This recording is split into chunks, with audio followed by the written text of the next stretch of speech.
Welcome back to the Camelot Smite League. Man, it's good to say that again. This is the inaugural match of season 3 of the Camelot Smite League. Well, it's not the inaugural match. Some were played last night, but it's the inaugural stream. This is the Cyberpunk Otters versus Going Ghost in the Lancelot division. My name is Raptor. Joining me is Speedy Pico and King Balrus on the camera. And Speedy, we were just talking a little bit before we hopped into this. I think this is going to be a really good match between these two teams. I'm looking forward to this match. To be absolutely honest, the Going Ghost side, I know quite a few of the players. Everyone knows Zelda, so this is going to be a very interesting match to cast and spectate. I'm actually going to look forward to this. Yeah, I 100% agree. This is going to be exciting. And right off the bat, we're seeing some fireworks. If that a wheel expand is not a shot towards Trixie Dreams, I don't know what is. Ganesh and Chernobog going to be followed up. Going Ghost on the other side, banning out what we're expecting to see from the meta: Pele, Raijin, and Ares. So quite a bit left open as we wait for the Otters to lock in their first pick, which is going to be the Athena. Athena. I like to see Athena here. She's one of my favorite gods to play. Great crowd control, and obviously can with her ult as well, she can transfer the map very easily. So she's got that global presence, which is going to be key in most situations. And then Thoth getting hovered over here by Going Ghost, followed by the Geb. So I would say they're pretty solid picks in the current meta, but if these get locked in, which they are going to, I wouldn't consider them top 3 worthy personally. These have to be comfort picks for Onyx and Goot, or Onyx and Tank. Sorry, right? yeah, I think Thoth is definitely a comfort pick for Onyx. Tank as well. That's definitely a comfort pick. And then the Sun Wukong and Arachne getting picked up here. I'm liking the Sun Wukong pick. He's very, very hard to kill in the lane. The Arachne will just can run away with the game most games. Yeah, I'd say the Cyberpunk Autos draft already looking extremely aggressive and just looking to really get in there and show their might. And looking at who they have as a backline, Zelda and Green Dragon, I have no doubt that their picks are going to follow that sort of guide of being super aggressive, super divey. So I mean, just looking at what the Otters have and now what Going Ghost has, who do you think won in these top 3 picks? Because personally, I love what the Otters have. The Arachne is kind of questionable, but I really like what I'm seeing out of the Otters compared to the Going Ghost, just because the Thoth and Geb, I think they're pretty solid picks, but I think they need to show me something that they are worthy of getting picked up this early. I mean. Yes, I would have to agree with you there. The Otters pick here, the top 3 out of the Otters so far, I would say would definitely win. They've got the aggression that they need, and they've also got the peel that they need. The Going Ghost, it looks like they've gone for comfort picks more than anything as well. And as we can see in the bans, the Otters have banned King Arthur and Shibalonke, and then Going Ghost have gone for Agni and the Morrigan. So targeting Zelda there with those bans. I do kind of want to talk about what you had just said, how Going Ghost is going a bit more towards comfort, while the Otters, even though they locked in Arachne, they seem to be going a bit more towards the the accepted meta, I mean. But I'm really curious what your thoughts are on this, because it's week 1. These teams have only been playing for less than a week with each other, because the draft was just this past Sunday, so about 6 days to get things ready before this set. And is comfort, would you say, at this point in the season more important than following the meta, or would you prefer that the teams stick to the meta and just go with what is more comfortable for them in the meta, or do you think that there needs to be a bit of balance there? I think comfort pick. Me personally, I think comfort pick is a little bit more important, because you're playing with a new team. If you're piloting a god that you know well, then you can just concentrate on your communication and where you need to go, because you already know what the gods are. And speaking of gods, we have a Hachiman locked in for the Going Ghost in the carry lane, and a Tiamat and Rama for the mid and carry of the The Cyberpunk. Zelda's Tiamat, that is Yeah, that's I something. have some Yeah, experience against that. More let's. specifically, if you look at game number 3 of season 1 Camelot Finals, where I played my best god Nemesis and the game was going really well, and then I ran into Zelda's late game Tiamat. The game suddenly did not go very well at that point. Zelda absolutely cracked on this god. And Green Dragon, I've seen him play this ROM quite a few times. I think that he looks extremely solid on it. He can normally hit that Astro Barrage, and he really likes to box on this pick. And Rom is one of the better gods to box into a Hachiman, in my opinion. So I'm really liking that pick. But looking at the Going Ghost side with that Daji lock in, that screams to me that this Thor is heading over to his Brit Orc on the solo lane, and Trixie Dreams will be taking the Daji in the jungle. Yes, I've personally as well have gone up against Zelda's Tiamat. Not something that I want to experience again. But with the Daji lock in there, you can definitely say that the Thor is going to Britork there. I've played with Britork and his Thor solo before. It is very good, and the Daji, I can actually, because she's recently got buffed, I can see why that Trixie's gone for Daji.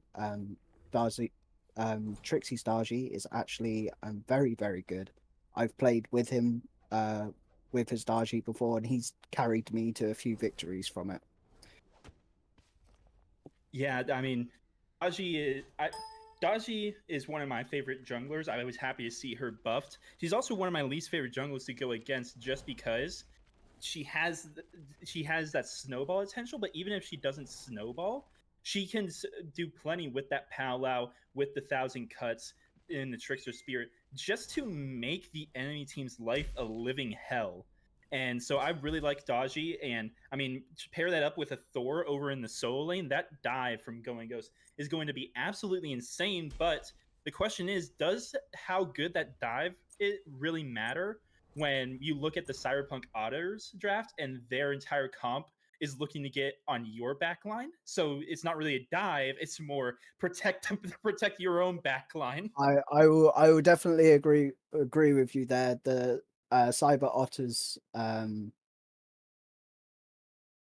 team composition looks like they just want to press W at you, and instantly go for all the kills that they possibly can. Get in there as soon as they can. And as you can see, we're starting up already in the game. We actually see quite a few standard builds coming out from both teams. To be absolutely honest. Yeah, I mean, I absolutely. Something that kind of is curious for me is the Eye of the Jungle for Trixie Dreams on the Daji. Now, I think that Eye is really good. I don't think you can go wrong between the Jungle Stars, or more specifically, Bomba's Dagger and Eye of the Jungle. But Daji, I've played her a lot. As I said, she's one of my favorite junglers. I prefer the Boomba's Dagger on her. You get that extra cooldown later on. You get the healing from the camps, and you get a bit of penetration, which is super important for Daji, especially late game, considering how much dot damage she actually has and just how much burst she has with her one Hydra's combo. So, I mean, do you like the Eye of the Jungle, or do you think that you would prefer to see that be a Boomba's Dagger, or do you think it doesn't matter that much? I personally, I when I played Daji in the jungle, I actually go Eye of the Jungle myself as well. Really? Yes. The reason why is one of because of the upgrade Protector of the Jungle, and then also you can apply your the passive of Daji more and more because of the basics, because of the attack speed from it. That's the reason why I go Eye of the Jungle on her. Well, there's one matchup that we have seen quite a bit, but I still want to talk about because the meta has changed quite a bit since the last time we saw it, and that is actually hold that thought for just a second, as Reckless It's going to end up falling to Onyx Goofy here in the mid lane. First Blood going to this Thoth, and already Onyx Goofy is showing exactly why that was picked up so early on. But And on then, the other side, Mongo Loco picking up Brit Orc for second blood, so 1-for-1 across the map, but still getting a pick onto your Thoth this early on, more specifically shutting down the Arachne. Absolutely massive for if you're going Ghost. yeah, that is very massive for going Ghost there. Put the Arachne behind as soon as you can. Get the Thoth online as soon as you can. It was great from Onyx to spot out that they can easily get a kill there, and it was absolutely brilliant from Dreams to actually go, right, we can actually kill here. Let's go for this. Bit of a scuffle over here at the gold buff, and that is actually going to be taken. It's weird saying it's the gold buff. I call it shield buff in game. I think that's the first time I've ever actually called it gold buff. I don't know why I called it gold buff, but yes, it is the gold buff, and on the other side, the cooldown buff is the silver buff.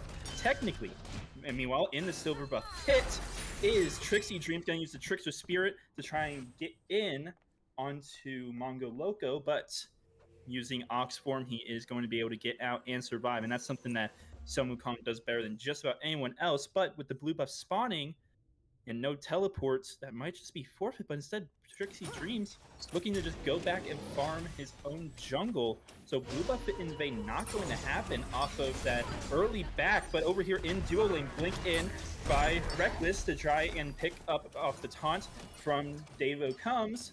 But nothing's really going to happen else after that. Maybe a bit of miscommunication, because it seemed like Green Dragon was looking at Tank the entire time, but Trixie Dreams, I'm sorry, Reckless and Devo Comes was a little late to turn onto that Geb. Nonetheless, they do get the TKO, and they do back up, and Reckless instantly became my least favorite jungler in the division just by doing that play right there.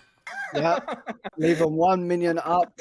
Everybody hates it when you go to your camp and realize they've taken it, but there's still a minion up. It delays the respawn on it as well. So they will definitely know when that's going to be coming up. And another thing to point out there during that little scuffle is Geb actually had to use his shell to be able to get himself out. So that's something that they can utilize next time Arachne comes over to gank. There will be no shell up for another 80 seconds or so. I want to take another look at builds real quick. We talked about Trixie Dreams and the starter option, but starting off with the Party Punch recipe rather than the Bow or the Gooseberries that we often see from junglers. Why do we see the Party Punch? It just recently got buffed, but why do we see it on Daji instead of, say, the Bow to get more 1,000 cuts? But the reason why is the potential burst damage just from the one. If you build her correctly, you can pretty much half health a carry with Party Punch just by activating her her one, and getting literally half a carry's health from it, because you have the bleed from the passive and also Party Punch on top of it as well. I know I'm harping on Trixie's build quite a bit, but he's playing one of my favorite junglers, and I'm a jungler myself, so that's just where my eyes immediately go. But he's looking at this Transcendence and going to finish it off of that back, so looking to play maybe a little bit slower with this Transcendence rather than the Jotun, so that's someone that we're going to have to keep an eye on. Meanwhile, on the other side, Golden Blade finished for Reckless on this Arachne, so going to be out farming this Daji quite a bit if he can stay on top of those camp timers. And that's so that jungle matchup and those levels more specifically something that we're going to have to keep an eye on as the game goes on. But speaking of levels, where we're expecting there to be a lead, there is a lead. The Thoth, after picking up First Blood, has about half a level to a level lead on Zelda right now. And then over in solo lane, Mongo Loco has a lead over on Brit Orc currently. Yes, they do. The Thoth getting First Blood definitely is going to be ahead there. They need to be able to... Oh, and the Powwow getting used there. Unfortunately, they still get the red buff. And the taunt coming in from Athena and the Arachne ult. Yes, but Trixie using the Trickster Spirit should get him out. Tiger Form not going to get a stun, but Defender of Olympus coming in to try and help out on the chase onto Trixie Dreams. Zelda looking for a bit more poke with the 1G leaping in actually onto Trixie Dreams, using everything he can. The dot damage is going to be enough. Zelda picking up the Daji under the tier 1 tower and does not take a whole lot of damage in turn. Geb rotating in, but just a little too late to save the Daji. And so, one for none. Failed red buff, I'm sorry, invade. And at the moment the powwow was used and didn't get anything, that was just kind of a sign from the Smite gods that invade was not going to end any better than how it did. Yep, I would have to agree with you there. It looked like that the powwow was there to try and grab Zelda and quickly get him out of position, but unfortunately he did miss, and well, what we saw happen happened, unfortunately. We're about 7 minutes in, about not much of a lead really. 500 for Going Ghost, closer to 400 actually, looking at the gold. And of course, as soon as I say that, it goes up by a good bit. But I want to ask, because this game, it feels like there's constant fighting, but it's only 2-1 on the board so far, kills wise. Is any team favored in an even state? I'm sorry. Do you think any team has the favor going into the late game, if in an even state? I would probably say the Otters, to be absolutely honest, because you've got the Rama, you've also got the Tiamat, and also Arachne. If you can get those characters all online, any one of them has the potential to carry. And as Hachiman comes out there, mounted archery just to try and get some poke onto Reckless and get him a bit lower for the Trickster Spirit from Trixie Dreams. Gonna force out the ultimate from Reckless with the powwow, but that's gonna be it. So ult for ult, actually ult for 2 ults over here in dual lane, but in mid lane, a bit of a scuffle leads to Onyx picking up Zelda. And now Devo Comes just has to leave the wave to its own demise and head back under that tier 1 tower. So Onyx Goofy just once again taking an even bigger lead against what I would consider to be one of the better duo laners on paper coming into this Lancelot season. Yep. Mid laners, I'm sorry, not duo laners, mid laners. No, I would have to agree there. Onyx's Thoth is very, very good. You can't knock him for his Thoth. I played on the same team as him last season, and when his Thoth came out, we knew that we didn't really have to worry about him. But then again, you've got Zelda on the Tiamat, so it's going to be a question of who can get the items they need online first. Well, even though we saw a lead earlier on for Mongo Loco, he's actually behind about half a level right now, just now ticking over 10. Trixie Dreams is coming over to look for a possible gank, but Mongo Loco gonna sit under his tower, clearly aware that was happening, so nothing more really coming from it. But Going Ghost, I mean, it's even in kills, but remember just a second ago when I was saying, oh, it's only about 400 and it instantly went up to 700 gold lead? Yeah, they took it up to about 2,000 now. Almost instantly. That's absolutely insane. It could get higher now as Mongo Loco is over here getting rotated on by 3 members. Defender of Olympus comes out to try and keep him safe, and now that the ultimate as well. And that looks like that might be the end of the engage. Actually, Mongo Loco goes right back in, forces out the taunt from Devo Comes, and now Paolo forces out the beads from Mongo Loco.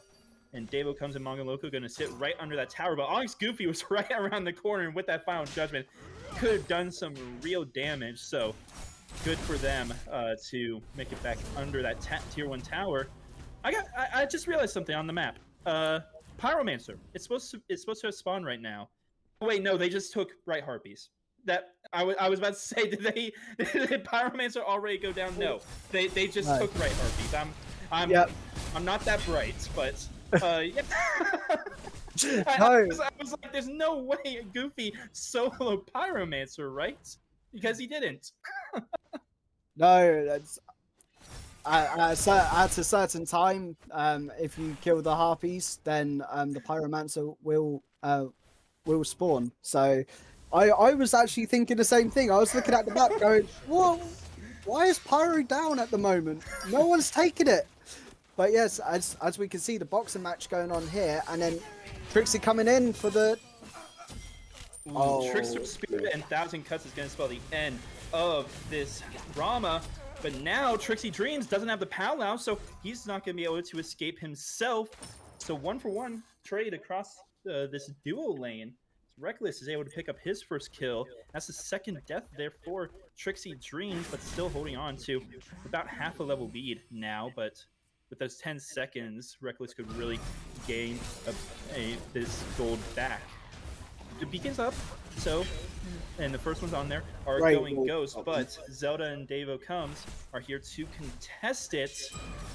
And it doesn't look like much is really happening. It's just they're sitting there staring at each other. Finally, Brittwork tries to engage somehow, and now Zelda jumping on the backline, looking at Onyx Goofy and dealing quite a bit of damage. Up into the Anvil of Dawn goes Brittwork and lands right onto Zelda. Final Judgment doing a lot of damage, and the Berserker's Barrage is going to finish off the Tiamat. Now up into the Powwow. Davo Comes is going to be brought right back into the Wardwork, and he is going to end up falling. Onyx Goofy gets that kill, so Beacon plus 2 kills goes the way of going Ghost, and now there's 5 members rotating over towards this Gold Fury, and no one on Cyberpunk really seems to care. The only one rotating over is Green Dragon, but he does have this Astral Barrage. He did walk over a ward though, so Trixie Dreams will know exactly where he's going, and it looks like that'll be it. He's not even going to contest this Gold Fury. So Gold Fury, 2 kills, and the Stygian Beacon, go the way of going Ghost. And before all of that, Dirty Harry actually took down the left tier 1 tower. So there's a massive swing in favor of going Ghost.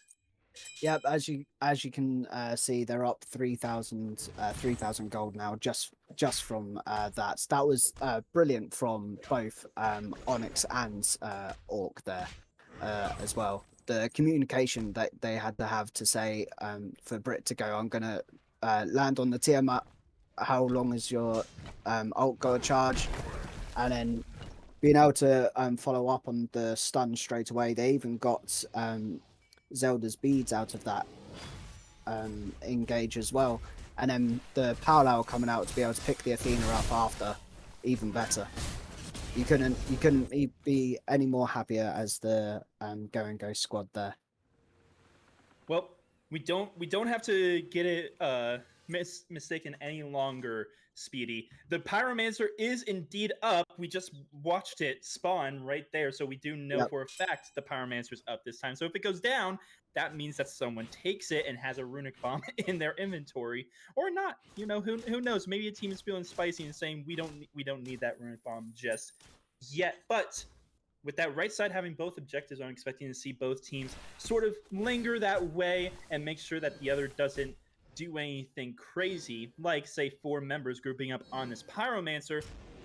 And they just walk right past it, looking possibly to go on to Mongo Loco. Dash in and taunt from Davo Comes, and into the backline goes the Arachne. But look at all the damage that's coming onto the tanks from Cyberpunk.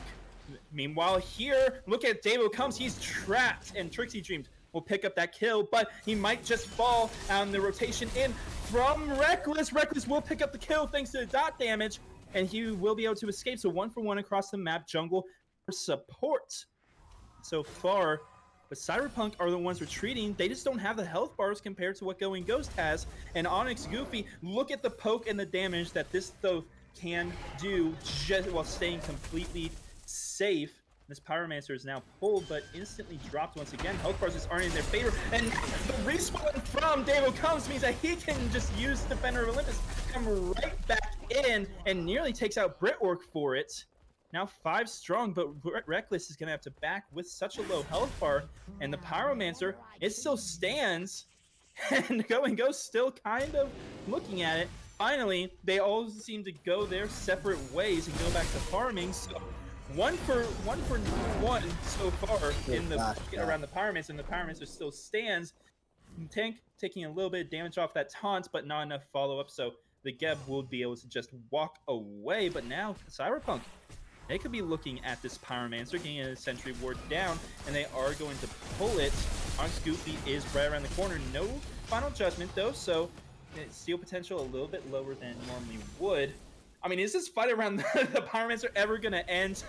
I don't know, to be absolutely honest. It doesn't look like it. And Athena going in for the taunt on unlucky. Missed it. The Arachne's coming in with the ult, and so is Sun Wukong.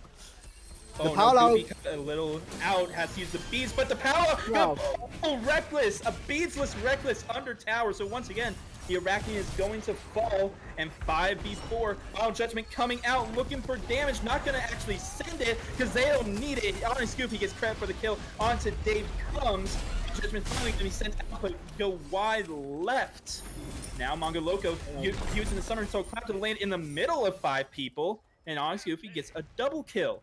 So now only Zelda and Green Dragon stand, and that's the go button for the Pyromancer to finally go down, maybe, possibly. Green Dragon is going to be zoned out by Brit Orc, and yes, the Pyromancer will finally go down. We were looking at that for about 3 minutes, and it finally went down. That is very true. That team fight there went on for a very, very long time. It was a great powwow to start that off. Being able to catch Trixie out there. Trixie being able to catch Reckless out. That was the go button for going Ghost.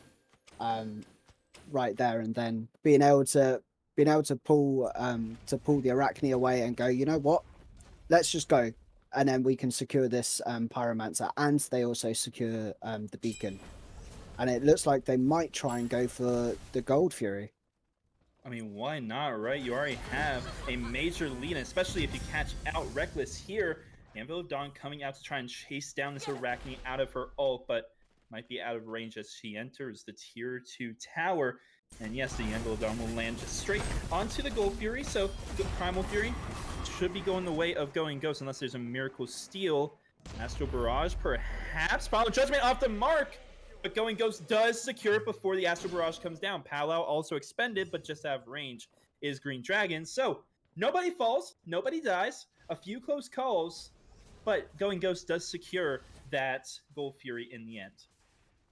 Yes, they do, but at the expense of 3 ults there. They had the Anvil Dawn, the Powwow, and the Final Judgment, and the only thing that was used, the only 2 that were actually used from the Otters was the Arachne ult and also the Astral Barrages. So they do have the advantage in the ults there, but they did secure the Going Ghost did secure Gold Fury right there. Ironically, they secured Gold Fury and their gold lead went down about 100, 150 gold. So was that worth it in the end? Who knows? No, I'm kidding. It's completely worth it. A little extra gold in your pocket and a little extra damage being done to these objectives, which with Fire Giants on the board and Pyromancer spawning relatively soon, we might finally not get a 3-minute Pyromancer. They might just try to look and shred it. Solo Lane is doing their own solo lane thing here, just jumping around. Normally, people would normally think that's a support thing. No, solo laners start it. I should know. I was a solo main at one point, and supports just try to take everything nice from us. Speaking of taking everything nice, Wukong has the Gauntlet of Thieves, Speedy. Yeah, I was looking at that myself, going, did he really get that? So I can understand why, because if him and Reckless want to dive the backline, it will give extra protections to Reckless, and even when he comes in to help out the backline as well. If, for example, Athena's dead, the Powwow will catch in Athena there. Oh, Trixie looking very, very low. Just gonna back off from that. But like I was saying, even if the Athena is dead, they still got that aura from the Thieves. So I don't see it as a bad thing. Yeah, but normally when you see a Wukong, you normally think that they have a Soul Eater, and then they are going to go into something a bit more aggressive. Speaking of aggressive, that was some aggressive padding from Zelda there. Has to use the Aegis. I don't know what he was thinking was going to happen when there's a Hachiman and a Thoth standing right there, but Davido comes, finds out exactly what should have happened to Zelda, as he will end up following thanks to the rotation from Brit Orc, and the tier 1 tower will be right behind him, and now 4 strong in mid, and a lot of poke coming onto the Arachne. I mean, hammer toss plus the glyphs coming out of Onyx, Goofy, and Brit Orc respectively. Absolutely insane how much damage and poke this Going Ghost squad can actually do. I mean, it's absolutely crazy. And now Green Dragon gonna get engaged on by the Trickster Spirit, luckily able to dash away, so that's no problem for him. Pyromancer goes the way of Going Ghost, and Poke seems to be the name of the game for Going Ghost. Win the fight before it even starts. Yep, I would definitely agree there. The wall from 4 can set up so many things. Even Ged's Cataclysm as well can set up so much for the Going Ghost squad, and also the Powwow. They are literally just looking to set up their backline. They are with the Powwow, the 4 wall, the Anvil Dawn, the Cataclysm. You have so much CC just from them that you can drop like Onyx can drop pretty much every single glyph that he has on that person that is stunned. And as we saw from the 4 wall and the glyphs and the hammer, like they pretty much just killed Reckless. Yeah, it's as my coach always says, a TKO is as good as a KO. It's too bad I never take his advice, because Reckless able to get out there, but because he was forced out early, Going Ghost gets the Pyromancer for free, and they're going to get this Stygian Beacon for free. And if the trend continues, they're going to get the beacon and go straight over to this Gold Fury. And it looks like that is going to be the case. So if you're Cyberpunk Otters, you're down about 7k, going to be closer to 8k after this Gold Fury goes down. How do you get back into the game? What's your play? The one thing that I always do is I try and strip their jungle. Even if it does put me a little bit out of position, trying to strip their jungle will stop them from getting so far ahead, and it also gives you a little bit more. But you have to be very aware, and you have to have all the wards out that you need to be able to see where they're all going from. And the one thing that annoys me as a player the most is seeing a tower on the tiniest HP. Oh, and the Powwow having to get used there. The Anvil Dawn coming in. And the Dawn landing straight on the head of Green Dragon, as well as the mounted archery, but that's all that's going to be used. Once again, a lot of ultimates. 3 ultimates used just to poke out Green Dragon, but they force out 2 in trade themselves. Now Green Dragon about half health before this fight starts, but Trixie not faring much better himself, only at 75%, but healing up thanks to the Eye of the Jungle past him. It looks like he wants to go right onto Green Dragon once again, and now 1,000 cuts and her 1 thanks to the Hydra.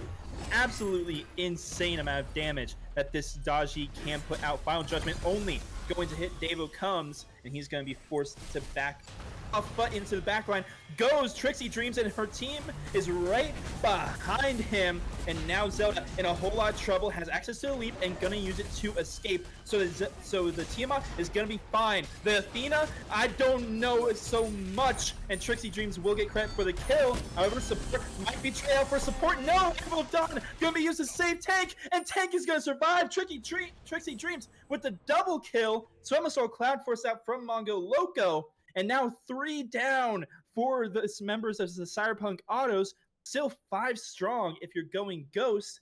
And they are looking for this Fire Giant. Yeah, you're definitely right there. Straight after that, you would definitely call for fire there. What they're doing here is something that they definitely want. Their Titan's still pushing up on the right-hand side as well. It's not that healthy, but it's still a presence right there.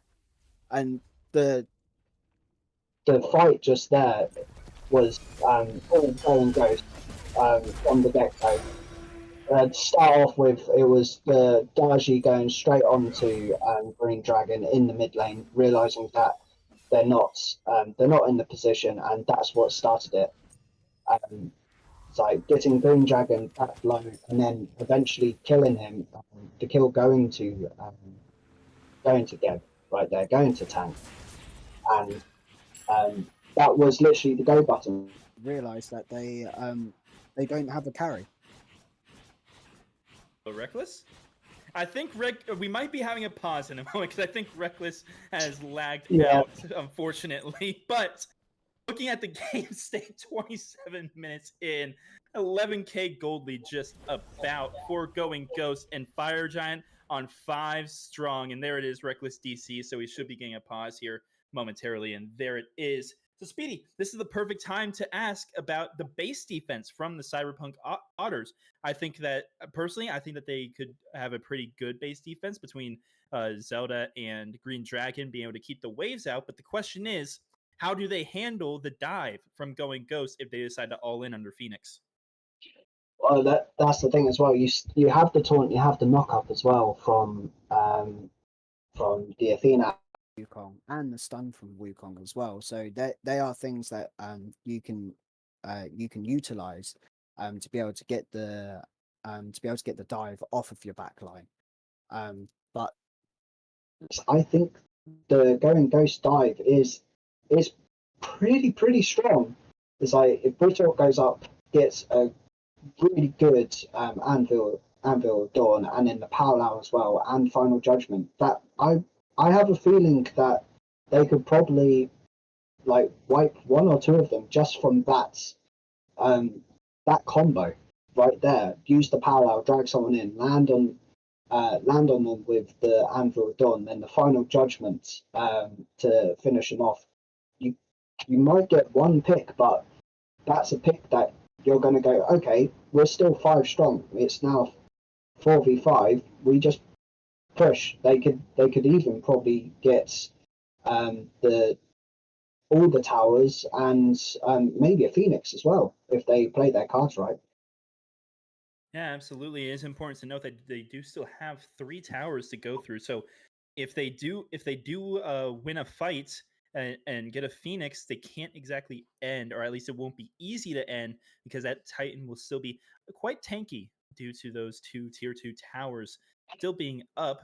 So if you're going Ghost, do you think that they should just do a tower sweep and then set up for the next fire, or do you think that they have a chance to get a Phoenix and still sweep those towers, or what's your play call if you're going Ghost?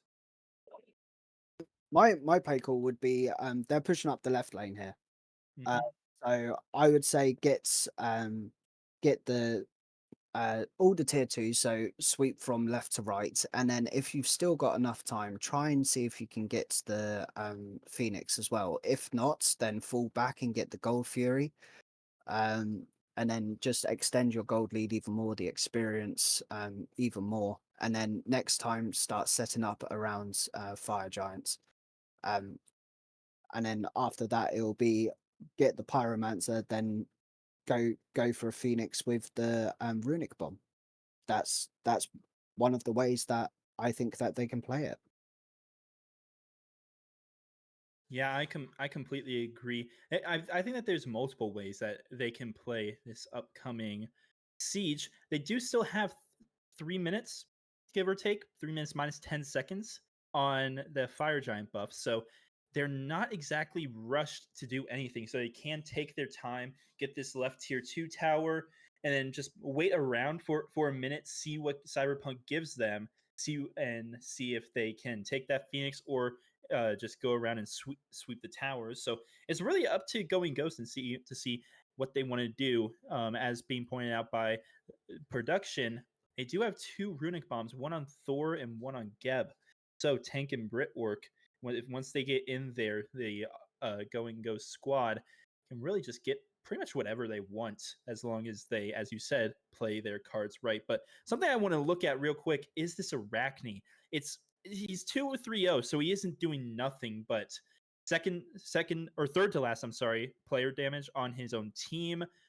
he just doesn't really seem to be getting the engagements that an Arachne will want. And even though we've seen him do Arachne things, I'm not really impressed with what the Arachne's showing so far.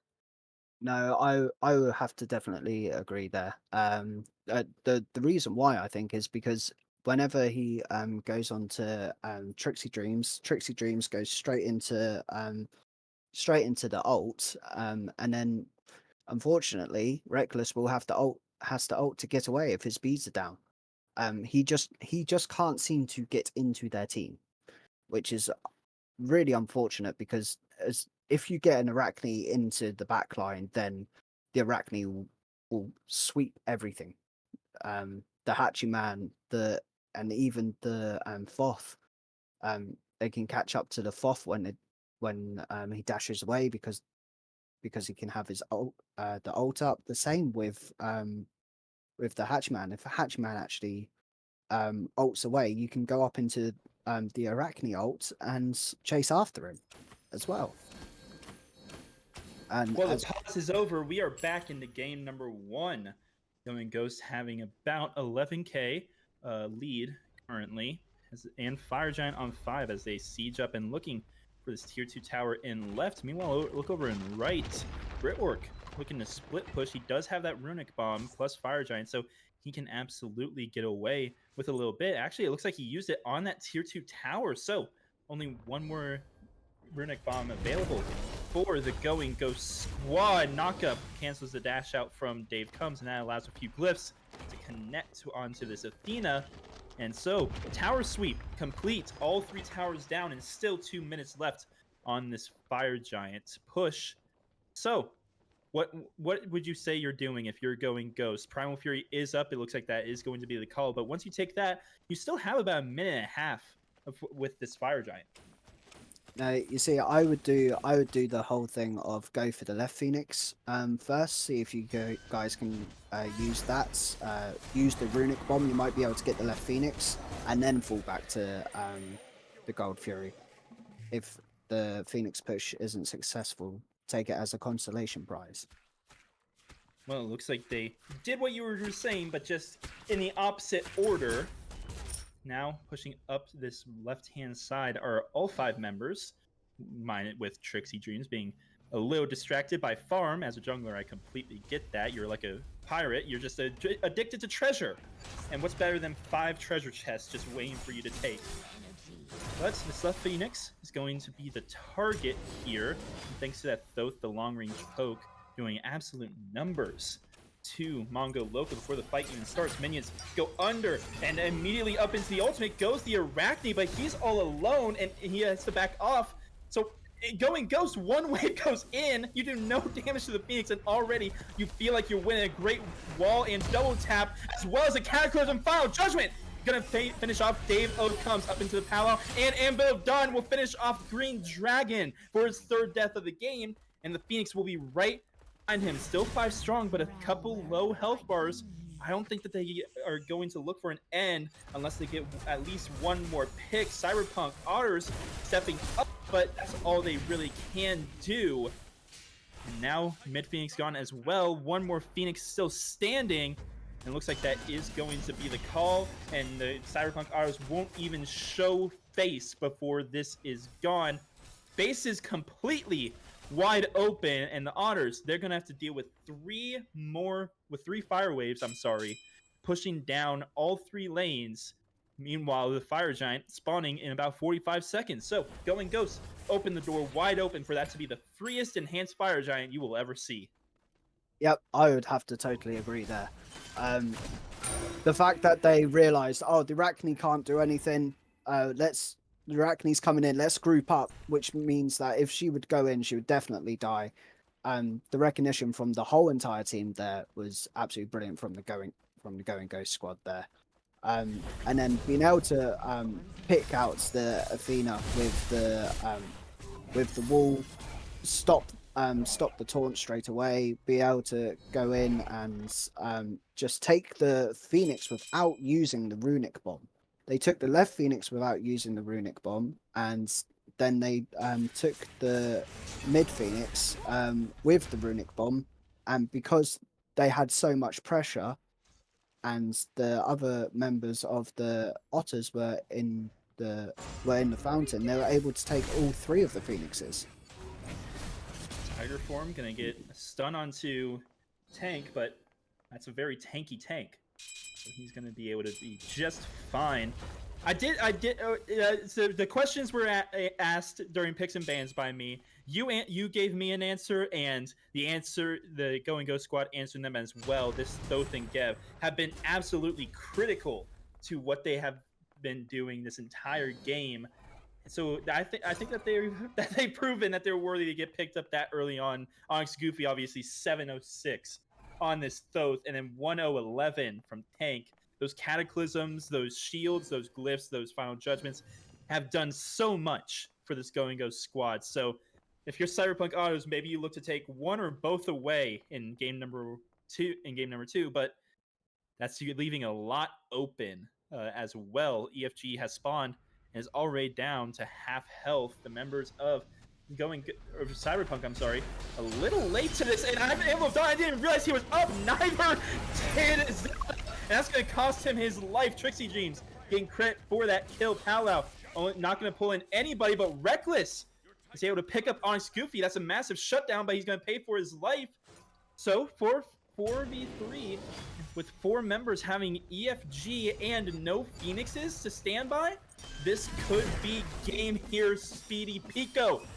Wukong has to use Alex Form in order to escape. A Trickster Spirit will slow him down just a little bit, but the Titan, the Fire Waves have already taken it down to half health, and with the Hachiman there, it's not going to stand much longer. Going Ghost takes game number 1 of this inaugural set for Camelot Smite League Season 3.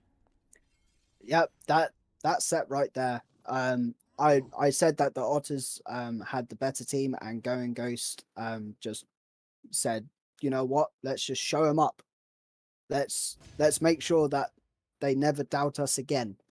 So what I would like to see the Otters do is actually take the FOF away from Onyx here, because he done so much damage there. He done so much for the team, and also the Thor as well. The Thor and the Wolves being able to set up, and then again Trixie with on the Darji. There's 3 things that they've got to talk about for the next sets. Yeah, absolutely. I know I was looking over at the Cyberpunk Otters draft and saying this is absolutely insane what they were able to get. A lot of signature picks, especially with Zelda on this team up, but he just wasn't able to really have an impact. And I think a lot of that, I don't want to push it all on Reckless, but that's why the Arachne doesn't get picked very much, just because the Arachne can do Arachne things, but in a 1v1, 2v1 scenario, once you have more than that, it doesn't work out that well for Arachne. She just gets turned on and shredded, and we saw that quite a bit. And kudos to the Go and Go squad for playing around it extremely well. But I completely agree. I think this Thoth needs to go. I think they can make an argument that Geb needs to go. Tricky Sea Dreams looked really, really good on this Daji. That's not even to mention the 208 Hachiman. Like, he was just silently building up the 21k damage and 2 kills in the backline without anyone noticing, including myself. But including myself as well. I didn't realize either. That's something that they've definitely got to watch out for there. If Harry gets onto Hachi again, they've definitely got to watch out for that. 100% agree, and as being pointed out by King Balrus, 7.5k damage to structures. That's more than every single other person in the game combined. He did his job. That's not actually true though, because just his own team combined actually beats that out. But he did his job as a carry. You you go for the structures. That's the carry's job. You go for the structures. So he did his job. Absolutely, but that's not it. We still have to go to game number 2. Can the Cyberpunk Autos bring us to a game number 3, or will this be a 2-0 in favor of Going Ghost? We'll have to find out right after this short break.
Welcome back, everybody, to Camelot Smite League Season 3. Inaugural set for Season 3, I should say, between Going Ghost and Cyberpunk Otters in the Lancelot division. Once again, I am still Raptor. Joining me is still Speedy Pico, and on the camera is still King Balrus. And Speedy, game number one, it was, we liked the Otters during picks and bans, but Going Ghost instantly made us regret that decision because they've just played their comp so incredibly well, and one part of that is thanks to that god that just got banned. Yeah, I like to see the fact that the Otters have definitely taken what we've actually said as well, and also Geb as well. I didn't expect to see the Geb, to be absolutely honest. I expected to see the Thor getting banned, but to actually recognize that, oh, the Thoth was doing way too much damage, let's take that off the board straight away. I like the fact that the Otters have changed up their game plan completely. But that leaves so much open, Speedy. I mean, in the last game, those two ban slots, I believe it was Ganesh and Chernobog, two who I would say, and a lot of people would say, are the two best in their individual roles. So the Ganesh game banned out by Going Ghost means that the Otters, they have a choice to make because more than likely Going Ghost, they're taking the other between, say, the Thor, the Chernobog, the Athena. I mean, what are you picking if you're the Otters? To be absolutely honest, I'm picking the Chernobog. I am. I'm picking up the Chernobog. The global presence that he brings, the amount of damage that he can just put out. Um, you you can't go wrong with the Chernobog. Athena. And they opt for the Athena.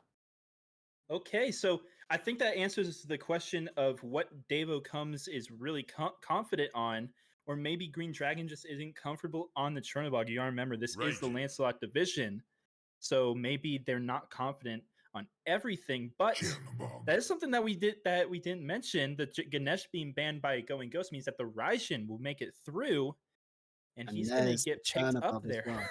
Yeah, I mean, the That's a backline. scary top two. That's a very scary top two.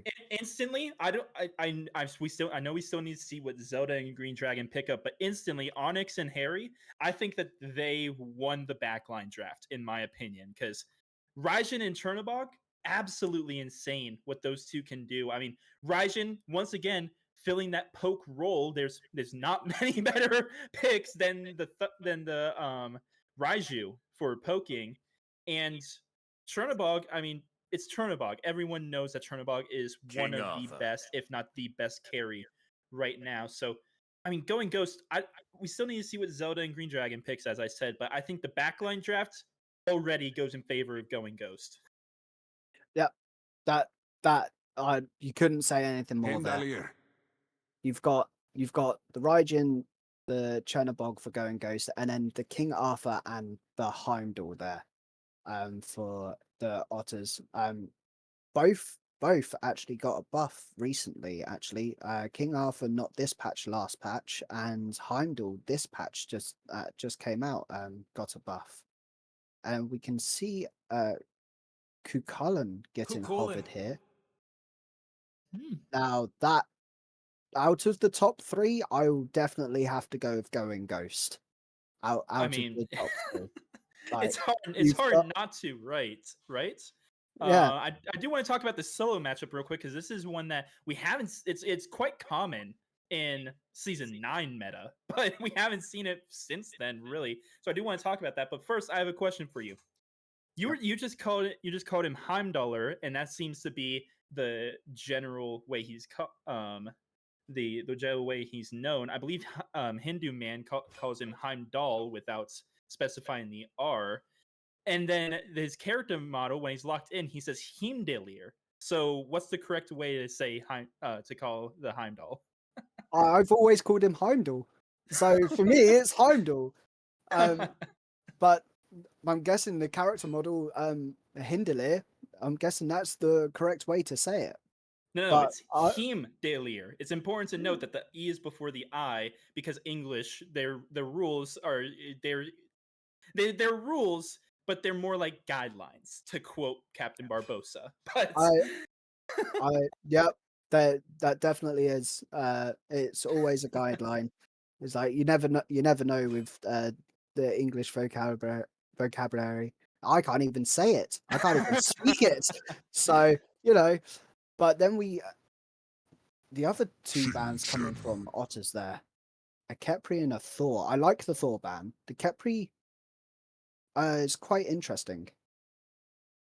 And Well, I then think what I think is even more interesting is that Xing Shen getting locked in, more than likely going to support with that Kukulin already locked in. So tank is more than likely taking that Xing Shen, but I wouldn't say that's a very common support pick. I see it played from time to time, especially in these lower level divisions. So that screams to me that it's a comfort pick, a lot like the Geb was. And if it's anything like the Geb, or at least Tank's performance is anything like it was on the Geb, then I'm a little worried about what this Jing Shen could do because he did extremely well on that Geb.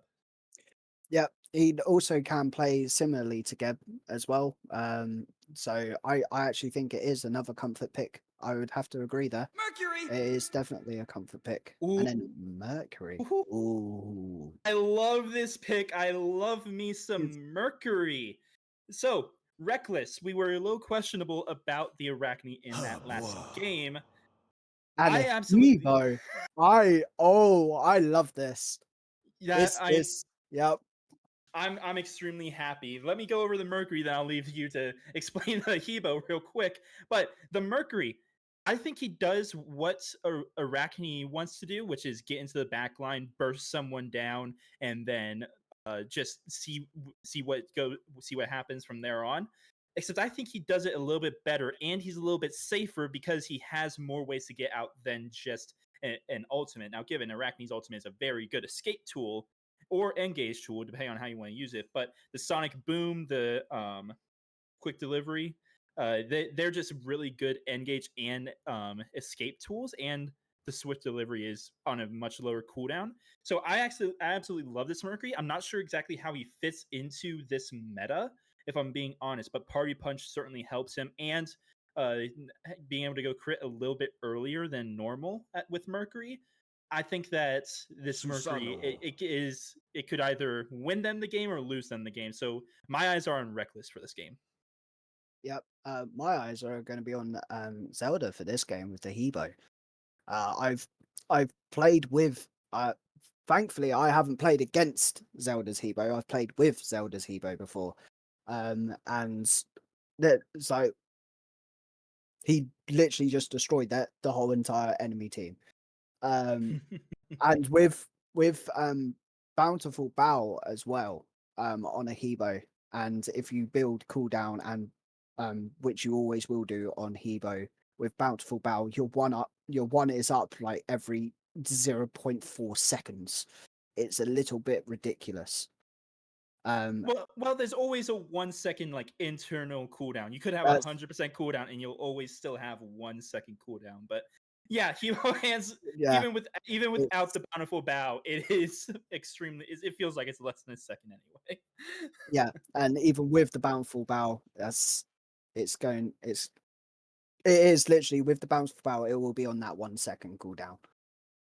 So So that's something that we will definitely watch out for. yeah, absolutely. Susano getting locked in for Trixie Dreams.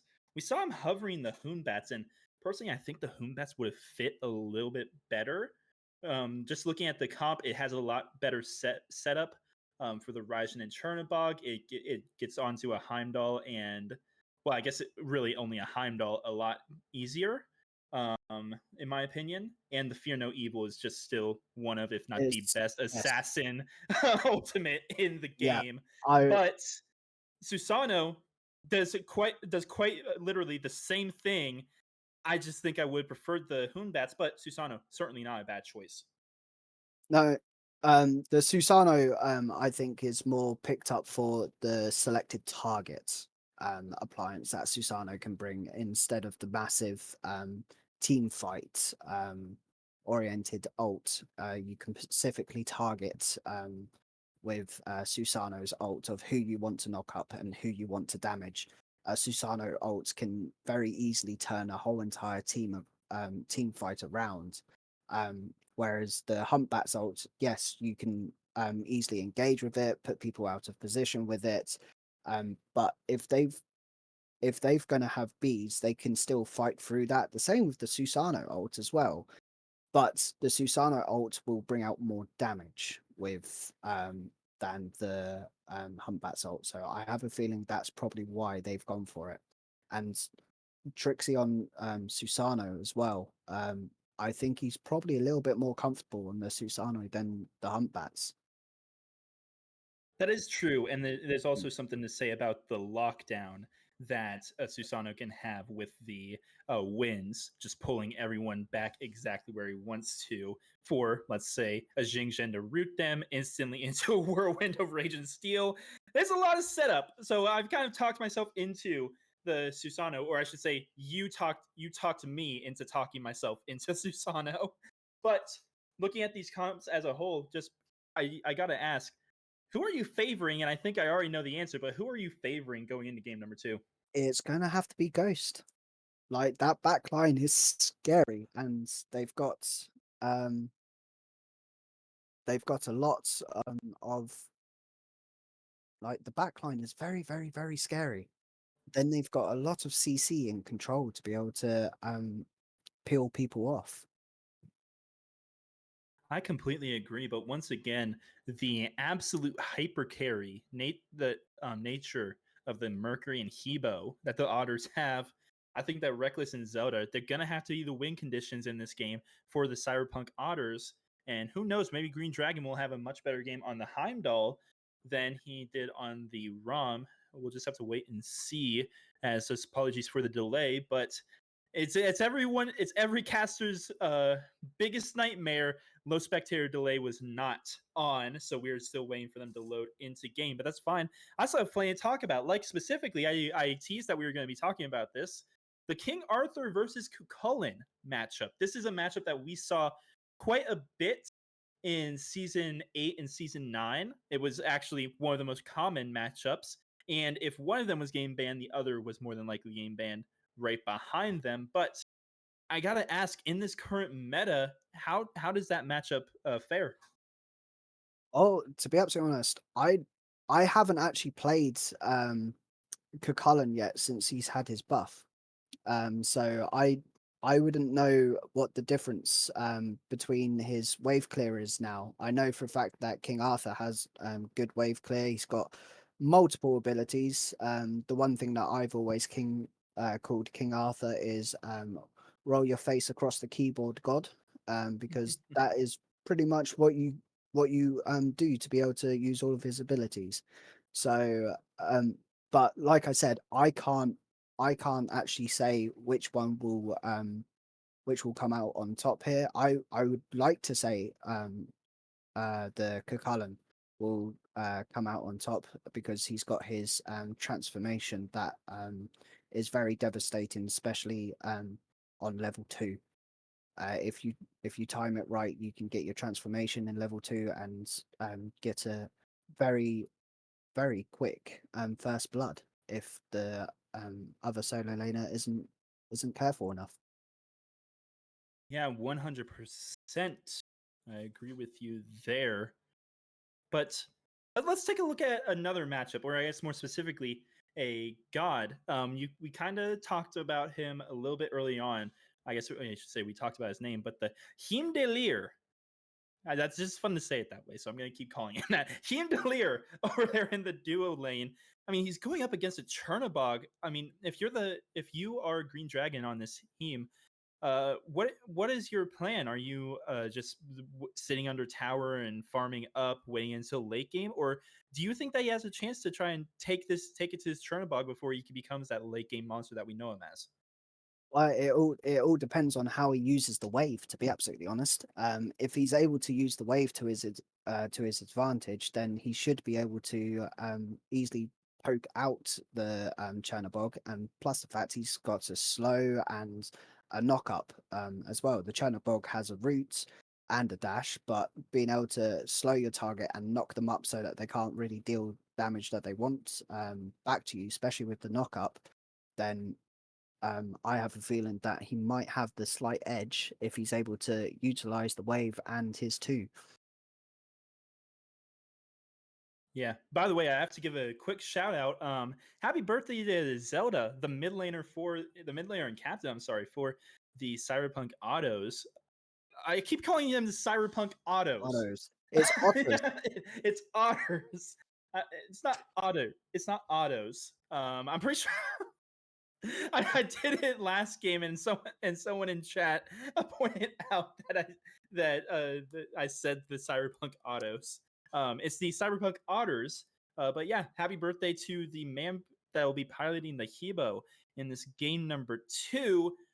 You went over it, but this Hebo, he's gonna be wanting to dive with the rest of the Cyberpunk Autos. So I'm seeing a lot of the same strategy that we saw in game number 1, now given completely different picks besides the Athena, but they have a really heavy dive comp. I mean, the Himdalier, what with the Through the Realms, he needs to be close to someone, so he's going to be wanting to stick with his team and diving. The Hebo is just going to be in the back line, obviously, A, because that's how Zelda plays, and B, the Crushing Wave and the Water Hands, they have such a short range, at least a range of effectiveness, that you really need to be close in order to hit them.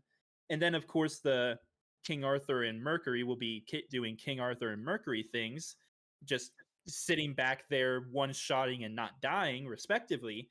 So really, the only question is the Himdalier on what exactly they'll be doing, but I'm assuming Green Dragon will want to be sticking around the Athena. So if you're going Ghost, do you have the team comp to really play around that sort of playstyle? I think the Going Ghost squad are actually going to go with the same strategy as they had last game as well, the poke game. You got the poke from the Chernobog, the poke from even Susanoo as well, with just the Justice 3. Then by all means, one of the poke gods himself is Raijin. I think they're going to try and go for the same strategy themselves as well.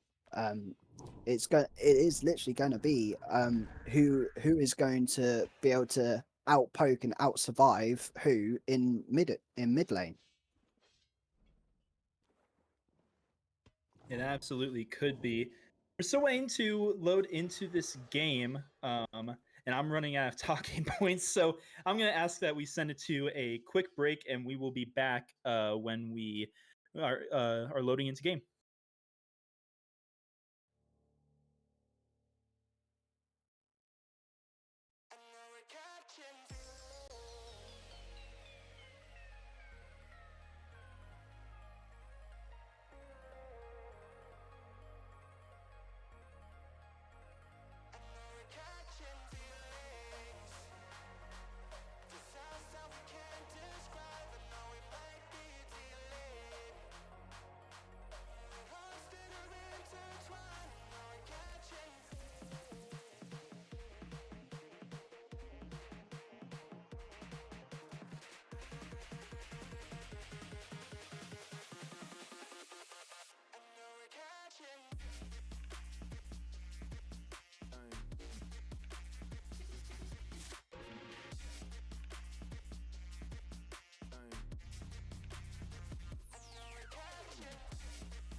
change over time.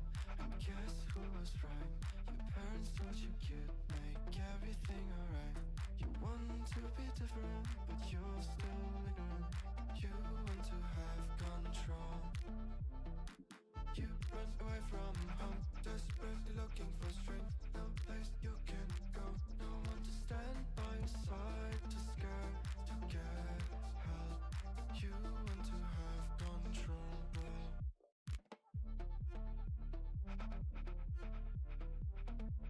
You work through the night,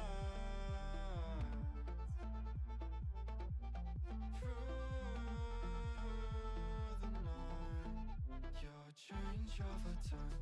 And guess who was right?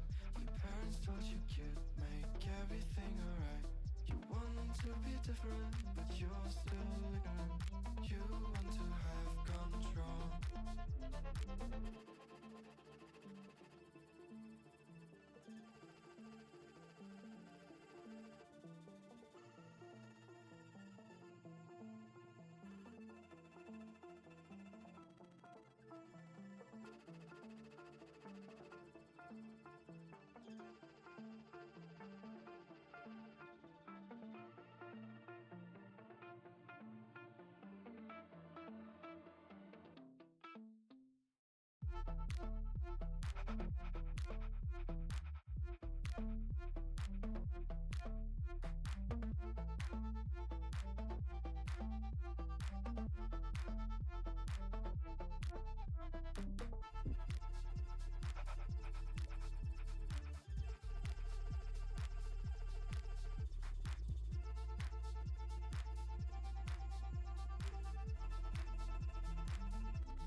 Welcome back, everybody. Apologies for the delay, but we are finally coming back into game number 2 between the Cyberpunk Otters and the Going Ghost Squad.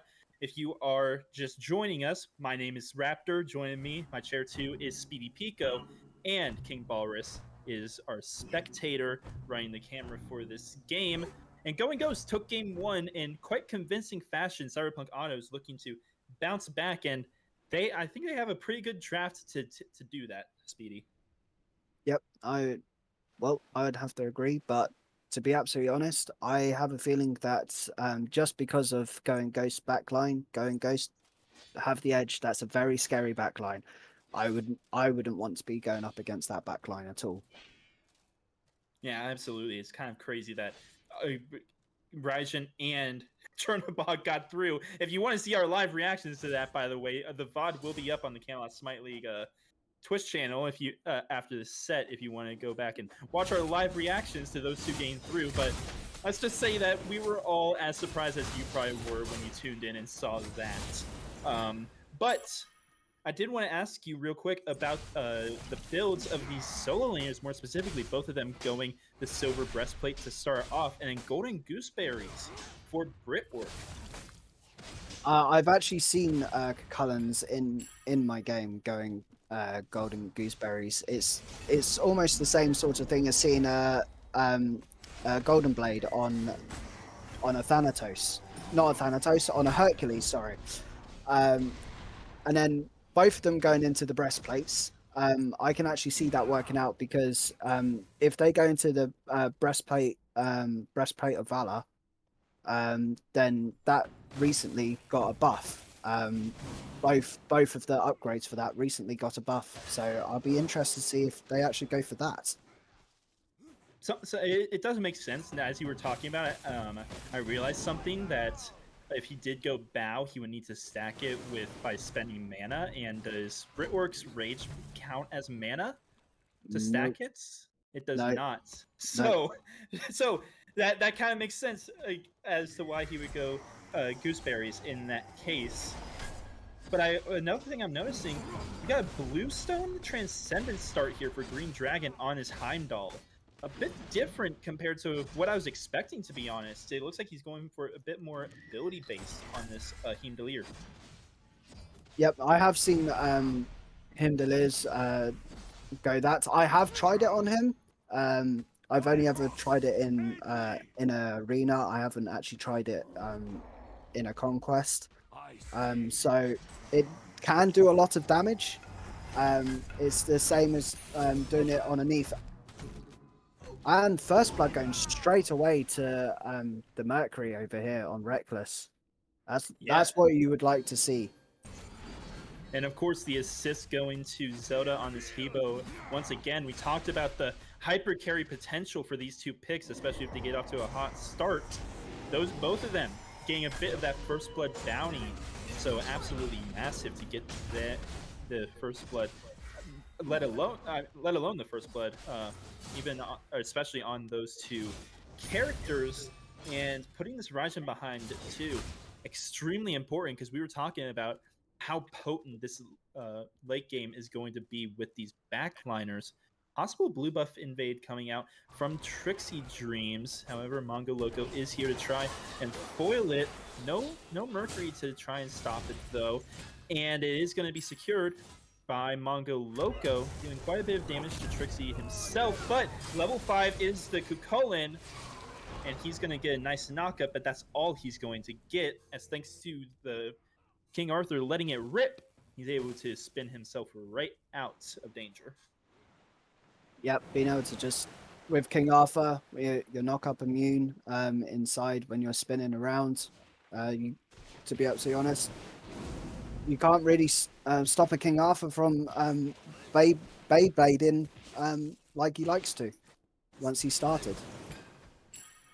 Well, you're a big Beyblade fan.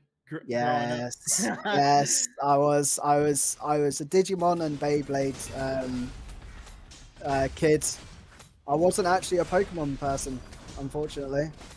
I was a massive Beyblade fan, and I had a decent bit of investment into Bakugan as well. Everyone forgets about those. Just like everyone kind of forgot about the gold buff. At least if you were the dual lane from Going Ghost, but blink into the special delivery by Reckless, and that should be the end of Britwork, and it will be. So Reckless getting off to a very hot start on this Mercury, and I mean, you have to if you're Mercury, but let's see if you can keep it up once he gets that rage, and he needs to start stacking it up. A nice taunt over here in dual lane, trying to do a bit of damage, but the Whirlwind of Rage and Steel gonna pull the beads from Green Dragon, and Dave comes out on the sports side of that trade, health-wise at least. Now the Typhoon coming out gets a nice knockup, but it's not going to be enough damage. Davo comes, survives with just a sliver of HP. A lot of investment from the Going Ghost squad. Not much needed from the Cyberpunk Otters, and they end up coming out on top in that little, well, I guess it's neutral, in the skirmish over in left lane. Yep. The only thing that was used there by the Athena was her shell, but the Whirlwind of Rage and Steel, and we've got the Athena. Oh no! The Through the Cosmos miss, but a great taunt will catch the dash of Dirty Harry, and that will cost the life of the duo laner.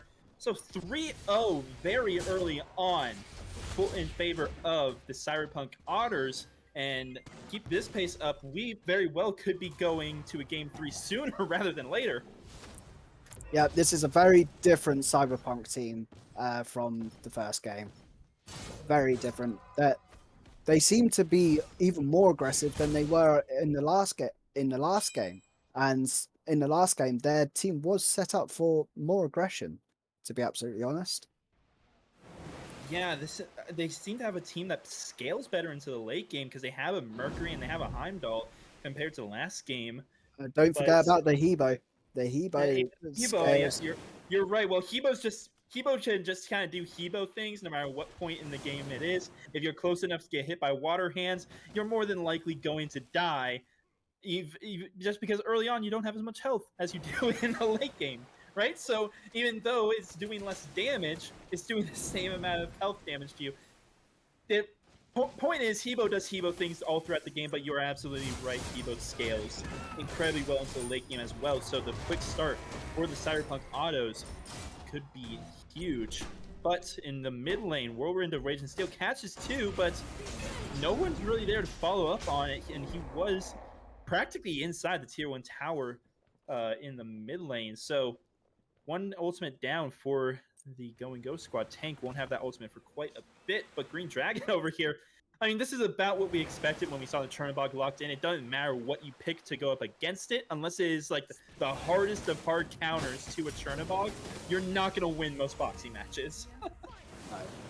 No, you're really not, unfortunately. And ooh, Tycho Drums gain a taunt, and the winds are coming in. Typhoon will finish off Zelda, but the Sonic Boom doing quite a bit of damage.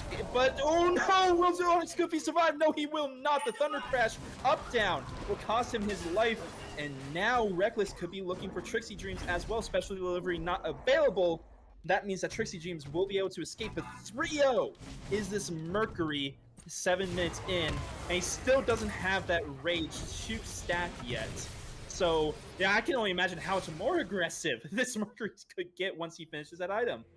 yeah, as soon as he finishes that item, it's going to be the go button for Mercury. It's going to be, I don't care if I die, as long as I get an assist to be able to stack this rage up. That is literally going to be, that's my mindset when I get a rage on Mercury. If I die but I get an assist or 2, then that's 1 or 2 more assists than I had on my rage than I did before.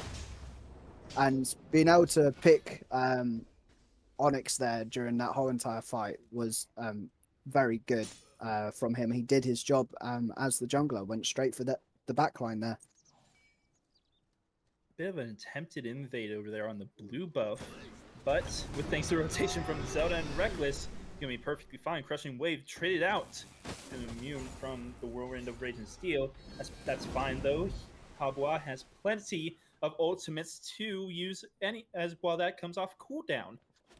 Looking over in the dual lane though, an attempted gank from Reckless, but Dirty Harry had recalled.